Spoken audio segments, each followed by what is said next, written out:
안녕하세요 여러분. 은사 레슨 6과에 오신 것을 환영합니다. 아시다시피 이 코스는 제가 쓴 은사란 책에 담은 내용을 여러분과 나누고 있습니다. 잠재적인 하나님의 은사로 배로 증가하라입니다. 삶의 증가를 원하시는 분이라면 꼭 추천해드리고 싶습니다. 책에는 증가의 비밀의 열쇠가 너무 많아서 영상 코스 12과로도 다 다루지 못할 것입니다. 이 수업의 제목은 성실함입니다. 우리는 증가하기 위해서는 성실함의 중요성을 발견할 것입니다.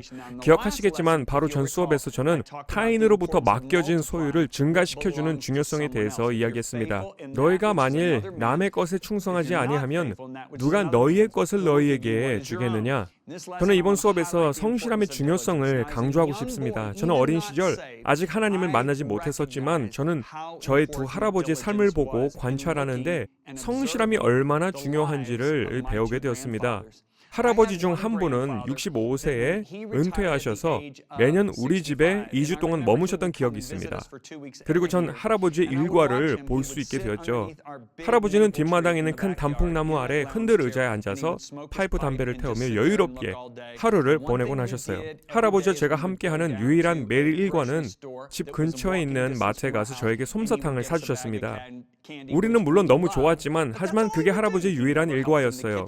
부엌일을 도와주거나 어머니가 아무리 바쁘셔도 도와주실 생각이 없으셨고 우리와 함께 놀아주시지도 않으셨습니다. 그냥 하루 종일 나무 아래에 앉아 계셨어요. 그리고 또 다른 할아버지도 계셨죠. 할아버지는 62세에 은퇴하셨습니다. 할아버지는 은퇴하시는 그 순간부터 뭘 하셨는지 아세요?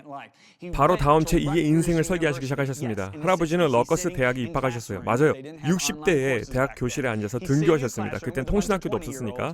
그는 20대 학생들과 함께 앉아 농업을 공부하셨습니다. 왜냐하면 할아버지는 앞으로 농장을 만들어서 넓은 정원과 동물들을 키우고 싶어 하셨기 때문입니다. 할아버지는 그렇게 시작하셔서 매우 그 꿈을 성공적으로 이루셨습니다. 그 후에 2권의 책을 쓰셨습니다. 또 플로리다 해변 쪽에서 아파트 콘도를 세우는 일을 설계하고 도우셨습니다. 그는 실제로 콘도를 그 지역에 세운 장본인들 중 한 사람이었습니다.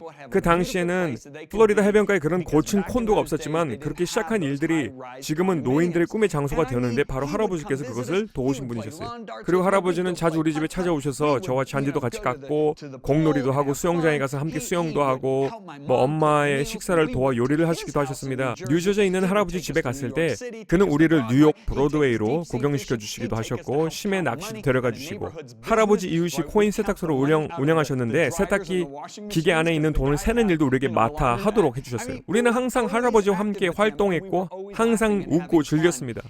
할아버지 한 분은 75세에 소천하셨고 다른 할아버지는 91세까지 장수하셨습니다. 어느 할아버지가 장수하셨는지는 말씀드리지 않아도 아실 거예요.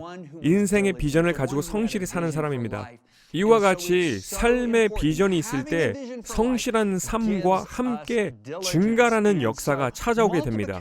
게으르고 주저하는 삶, 목적이 없는 삶에는 절대 증가의 역사는 나타나지 않을 것입니다. 저는 인생에서 가장 큰 유혹 중 비교 불가한 미혹이라고 할까요? 태만하는 유혹이라 믿습니다. 사람은 어느 정도의 목표를 이룰 때 더 증가하기보다는 이 정도로만 유지하겠다라는 사고방식에 갇히게 됩니다. 그래서 로마서 선구를 읽고 싶습니다. 12장 11절입니다. 사도 바울의 기록입니다. 이 기록은 바울의 제안이나 권장 사항이 아니라 명령이다라는 것을 기억하시고 보시길 바랍니다. 게으르지 말고. 분명히 들으셨습니다. 게으름 피우면 안 됩니다. 게으름 피우는 경향이 있다면 지금 스스로 점검하는 것이 매우 좋을 것입니다. 그럼 절대 휴식하지 말라는 뜻인가요? 절대로요. 절대 그런 뜻이 아닙니다. 하나님이 우리에게 안식일에 무엇을 해야 된다고 명령하셨습니까? 7일째 날은 휴식하도록 하셨습니다. 단지 신체적인 휴식을 의미하는 것은 아닙니다. 신약 성서에서는 안식일은 삶의 리듬을 맞추는 데 주목되어 있습니다. 휴식을 취한 후에 일할 때 효율적으로 더 많은 것을 생산할 수 있죠. 휴식해야 더욱 성실하게 일할 수 있게 됩니다. 명확해졌나요? 게으르지 말고 열심을 품고. 이 기록은 사도 바울의 성도들에 대한 명령이다라는 것을 기억하세요. 열심을 품고 주를 섬기라. 우선 사도 바울은 열심히 일하라고 말합니다. 그것은 배로 증가하기 위해 보여야 하는 첫 번째 특성 중 하나입니다. 둘째는 열정적으로 하라입니다. 저는 이 단어를 매우 좋아합니다. 열정의 기원이라는 라틴어가 어떤 뜻을 가지고 있는지 아세요? 신들리다입니다. 열정적인 태도를 가진 사람을 보면 그 원인이 종종 그들 안에 있는 하나님이 주신 비전으로 동기부여된 신들린 듯하게 일하는 것을 볼 수 있습니다. 열심히 일하세요. 어디에다 적으세요. 진정한 믿음의 증거물은 당신의 열심이다. 진정한 믿음의 증거물이 열심이고 그 확고함 속에 활력이 넘치게 됩니다. 전 61세인데요. 많은 분들이 전혀 그래 보이지 않아요 라고 말씀해 주십니다. 40대라고 해도 믿을 거예요. 목사님은 40대 에너지를 가지고 계시니까요. 하죠. 그럼 예, 맞아요. 전 대답합니다. 제 안에 비전이 있으니까요. 비전이 저를 젊게 해요. 전 다짐했어요. 하나님이 제게 주신 선물을 증가시키기 위한 비전으로 전진 또 전진하고 있습니다. 저는 91세까지 장수하신 저의 할아버지처럼 될 거예요. 물론 중요한 예외가 있습니다. 다음과 같아요. 모든 겉으로 보이는 열심이 믿음의 절대적인 증거물은 아닙니다. 때론 그 동기가 두려움일 수도 있습니다만 분명한 건 게으름과 믿음은 서로 상반됩니다. 그래서 항상 믿음을 가진 사람에게는 성실함과 열심을 찾을 수 있습니다. 성실함에 대해 저희 이야기로 돌아가자면 저희가 섬겼던 교회에서 두 곳의 새 교회 건축하는 데 가졌던 그런 부지런들이 생각이 납니다. 그럼에도 목사님이 저희를 후에 길거리로 우리를 내보내셨죠. 그런 상황에 저와 리사는 1990년에 메신저 인터내셔널을 처음 시작할 때 저녁 보통 11시까지 이럴 때가 많았습니다. 저희 집은 3개의 작은 침실이 있었고 약 1,500 스퀘어피트 정도였어요. 그리고 두 아들은 한 방에 있었고 또 세 번째 침실은 우리 사무실로 만들었었어요. 보통 밤 11시까지 목사님 설교 테이프를 복사했어요. 테이프를 복사했습니다. 원 테이프를 넣고 나머지는 복사, 공 테이프를 넣으면 재생하면서 녹음을 시키는 방식으로 복사를 했었죠. 그 다음 작업은 타자기로 타이핑을 해서 레이블을 만드는 거였습니다. 1990년대까지만 해도 널리 컴퓨터가 보편화되지 않았기 때문에 그럴 수밖에 없었죠. 전 목사님의 비서였고 배달원이었고 아내 리사도 저와 마찬가지였습니다. 우리는 약 150명에게 발송되는 뉴스레터를 손수 제작하고 발송하였습니다. 각 편지에 우편 번호와 주소를 손으로 쓰고 우표를 붙였습니다. 우리는 바쁘고 할 일이 많았지만 성실하게 맡은 일을 감당했습니다. 왜냐하면 우리는 하나님이 우리에게 주신 것을 사람들에게 전하도록 하심을 믿었고 그 일에 대해 성실하고 싶었기 때문입니다. 그래서 리사와 저는 밤 10시, 11시까지 일하는 것에 대해서 당연히 여겼습니다. 아침에 새벽 5시 반쯤 일어나 하나님께서 동서남북으로 문을 열어달라고 이 사역이 커지게 해달라고 기도를 하였습니다. 왜냐하면 하나님이 저에게 목사와 목회자들에게 편지를 보내지 말라고 하셨기 때문입니다. 목사들에게 전화해서 그들을 통해 사역을 시작할 생각하지 말고 나에게 기도하라. 내가 너의 사역의 문을 열어줄 것이다 라고 말씀하셨어요. 어떨 때는 3주 동안 불러주는 곳이 없을 때도 있었지만 저는 같은 일을 성실하게 지속적으로 했습니다. 더 많은 테이프를 만들고 아침에 기도하고 더 많은 뉴스레터와 감사 편지를 발송하였습니다. 저에게 뉴스레터는 여간 어려움이 아니었습니다. 왜냐하면 아직 글쓰기에 대한 재능이 완전히 자로잡히지 않았기 때문입니다. 그렇게 우리는 성실하게 문을 두드렸다라는 것을 여러분께 말씀드리고 싶습니다. 결국 1991년 여름에 제게 말씀이 주어졌습니다. 하나님이 말씀하시기를 아들아 책을 써라. 하지만 제가 처음 시간에 말씀드렸듯이 아무것도 하지 않았습니다. 10개월 후 두 여성은 서로 다른 주에서 제게 와서 같은 메시지 전했습니다. 존, 만약 당신이 하나님께서 당신에게 책을 쓰라라고 명하신 일을 하지 않는다면 다른 누군가가 대신할 것이고 그리고 당신은 반드시 그 결과에 대해 심판을 받게 될 것이다 라고요. 하나님과 저와의 계약서를 쓰고 그때부터 앉아서 책을 쓰기 시작했죠. 그리고 현실적으로 근데 전 고민이 있었습니다. 전 이미 일주일에 50시간, 60시간씩 일을 바빴는데 책을 어떻게 쓸 수 있겠습니까? 사역에 손해가 생기겠죠. 저와 리사가 이야기를 나눴던 것이 기억나요. 리사가 말하길 내가 당신 대신 도맡아 일을 할 테니까 당신은 책을 쓰는 것에 집중하세요 라고요. 그리고 우리 둘 다 밤늦게까지 일하고 있었습니다. 전 이 책을 썼고 완성하기까지 꼬박 1년이 걸렸습니다. 그리고 우리가 보낸 첫 편집자도 기억이 나요. 아주 형편이 없다라고 말했어요. 그가 말하길 당신과 같은 무명의 목사가 누구라고 사람들에게 참회하라 이래라 저래라 하느냐라고 말했습니다. 저는 당황했습니다.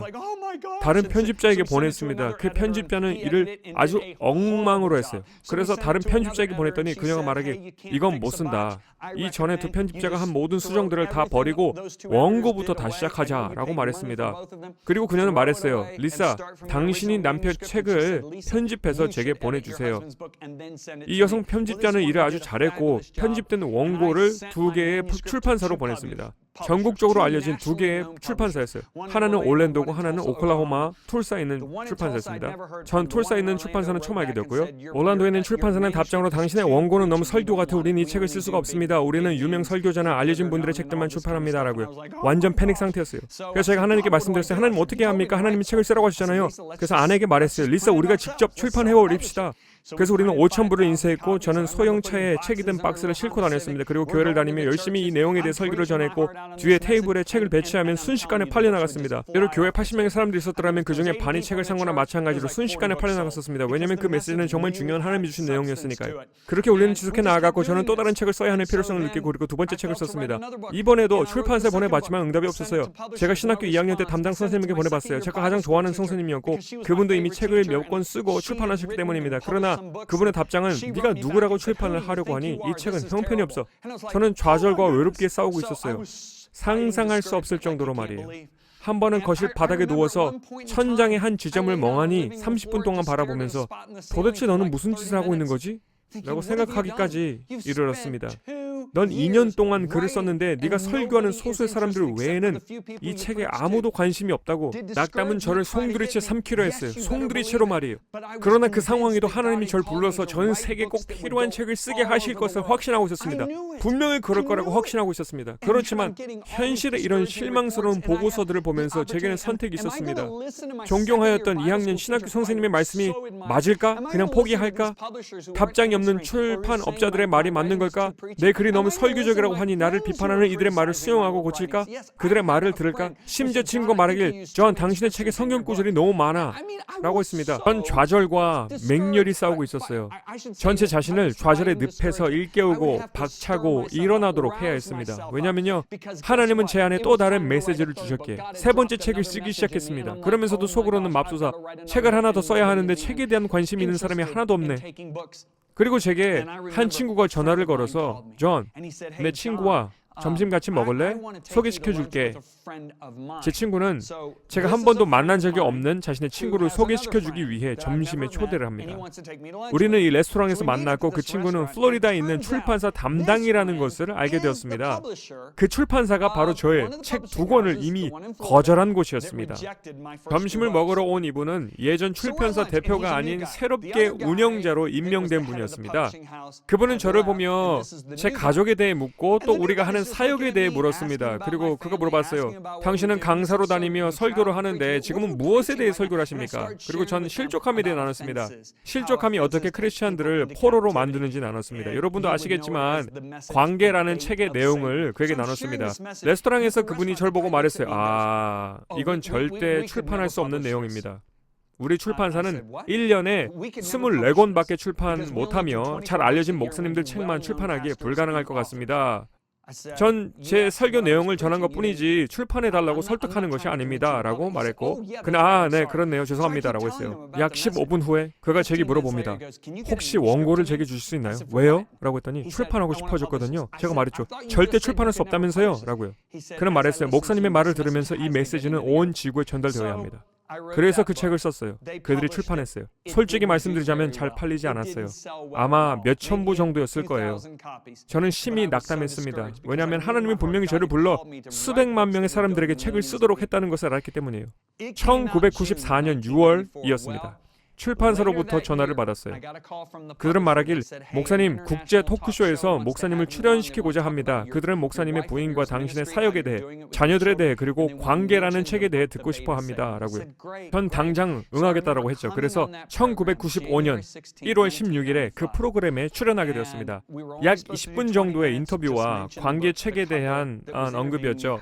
인터뷰하던 커플이 관계에 대한 책에 대해 물었고 20분인 인터뷰가 40분 동안 메시지를 나누게 됩니다. 그 다음날 미국의 모든 서점에서 매진되었고 출판사는 이틀 후에 2만 개 주문을 다시 받았습니다.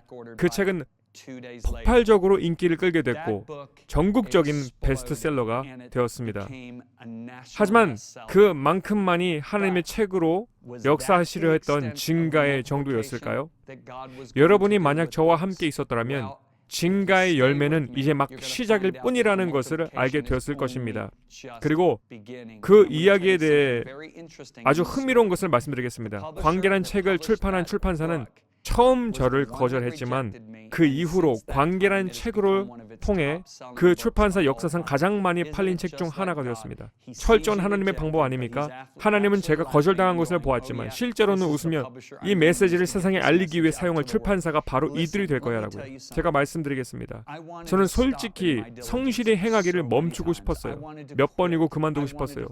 포기하고 싶었지만 하나님이 제게 하신 말씀을 확신했어요. 그래서 믿음이 중요한 것이고 그래서 성경적인 비전이 중요한 것입니다. 제가 말하는 성경적 비전은 여러분이 해야 할 일에 대한 비전을 얻기 위해 하나님과 시간을 보내고 어떤 역경이 있더라도 그것을 믿는 것에 있습니다. 이 증가의 역사가 제가 상상했던 것보다 얼마나 더 큰 잠재력을 가졌는지 다음 과에 계속 진행해 보도록 하겠습니다.